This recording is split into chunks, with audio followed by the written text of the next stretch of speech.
Makeup যখনই আমরা করি না কেন আমরা কিন্তু সবসময় চেষ্টা করি প্রাইমারটা ইউজ করার। অ্যান্ড প্রাইমারটা কখন ইউজ করব? মেকআপ যখনই করব তখনই কি প্রাইমার ইউজ করব, না শুধুমাত্র যখন ইচ্ছে হবে তখনই প্রাইমার ইউজ করব? মাইকটা আছে কিনা দেখি না। Hey guys, good afternoon, welcome to my channel. কেমন আছো তোমরা সবাই? আশা করছি সবাই ভালো আছো। Welcome to my channel tips up back. So আজকে আমি তোমাদের সাথে শেয়ার করছি লোটাসের একটা প্রোডাক্ট নিয়ে, যেটা ইউজ করবে তখনই যখন মনে হবে মেকআপটা অনেকক্ষণ তোমার স্টে করুক, এবং যখন তুমি চাইবে তোমার একটা ফ্ললেস মেকআপ। তো ফ্ললেস মেকআপ তো আমরা সবসময় চাই, অ্যান্ড ফ্ললেস মেকআপ চাইলে কিন্তু মেকআপের এই প্রোডাক্টটা কিন্তু সবসময় ইউজ করতে হবে। সেটা হলো লোটাসের প্রাইমার। প্রাইমার কিন্তু ইউজ করা একদম ভীষণ দরকার। লোটাসের প্রাইমার দেখতেই পাচ্ছ, এই প্রাইমার ইউজ করা কিন্তু ভীষণ দরকার, এবং লোটাসের প্রাইমার লাগে কিন্তু একদম পিঞ্চ, ভীষণ অল্প লাগে লোটাসের প্রাইমার, বেশি একটুও লাগে না। সো নিয়ে মুখে ইউজ করবে, এবং অনেকে বলে যে প্রাইমারটা তখনই ইউজ করবে যখন তুমি মনে করবে তোমার মেকআপটা অনেকক্ষণ স্টে করুক। বাট এক্সপার্টরা কিন্তু বলে একটা ফ্ললেস মেকআপ যখনই তুমি করো না কেন, এবং যে ব্র্যান্ডেরই মেকআপ তুমি ইউজ করো না কেন, তোমার কিন্তু প্রাইমার লাগবে।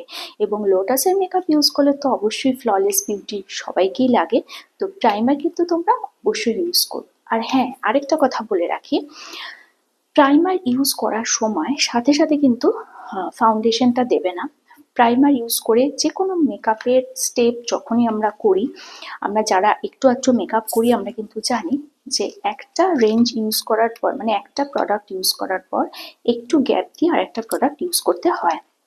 কিন্তু আমি অনেককে দেখেছি প্রাইমারের পরেই ফাউন্ডেশনটা ইউজ করে, এবং যে কারণে before makeup and after makeup, ওরে বাবারে, দেখে মনে হবে 8 থেকে 80, মানে সেই বীভৎস লাগে দেখতে। আমি জানি না তারা তাদের মেকআপটা ফেটে যায়, তবে মেকআপটা ফাটে কিন্তু অনেক সময় স্কিন ভালো না হলেও মেকআপ ফেটে যেতে পারে। যদি তোমার স্কিন ভালো হয় তাহলে কিন্তু মেকআপ ক্র্যাক হওয়ার কোনো সম্ভাবনা নেই।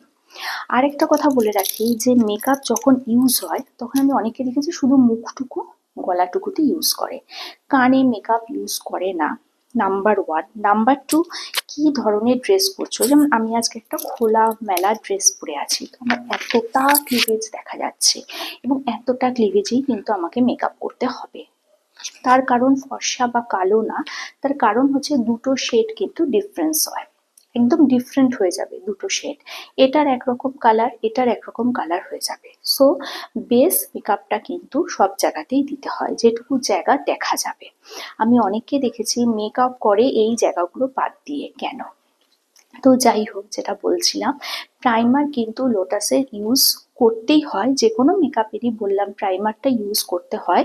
তবে বারবার বলছি, মেকআপ শুধুমাত্র অনেকক্ষণ স্টে করানোর জন্য নয়, মেকআপটাকে ফ্ললেস করার জন্য তোমরা প্রাইমার ইউজ করবে। এবং লোটাসের প্রাইমার কিন্তু ভীষণ ভালো, খুব অল্প লাগে, এবং লাগানোর পরেই দেখবে মুখে একটা বাটারের মতো টেক্সচার দেবে, একটা স্মুথ টেক্সচার, মানে নিজের স্কিন নিজে চেনা যায় না।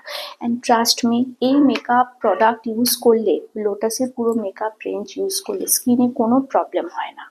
আমি নিজে কখনো মেকআপ ইউজ করতাম না এই ভয়ে যে আমার স্কিনে প্রবলেম হবে, স্কিন খারাপ হয়ে যাবে, বাট লোটাস আমাকে সেই ধারণা পুরো কি বলবো, ভুল যে আমি সেটা প্রমাণ করে দিয়েছে। এবং এই মেকআপ আমি এখন যে কোনো জায়গায় গেলে ইউজ করি, সেটা বলবো না, কোনো ভালো জায়গায় গেলে যদি মনে হয় সেটা মেকআপ করার মতো জায়গা, অবশ্যই ইউজ করি। তো তোমরা কিন্তু মেকআপটা অবশ্যই ইউজ করো, এবং লোটাসের এই মেকআপ ইউজ করার পর তুমিও কিন্তু হয়ে যাবে ফ্ললেস বিউটি।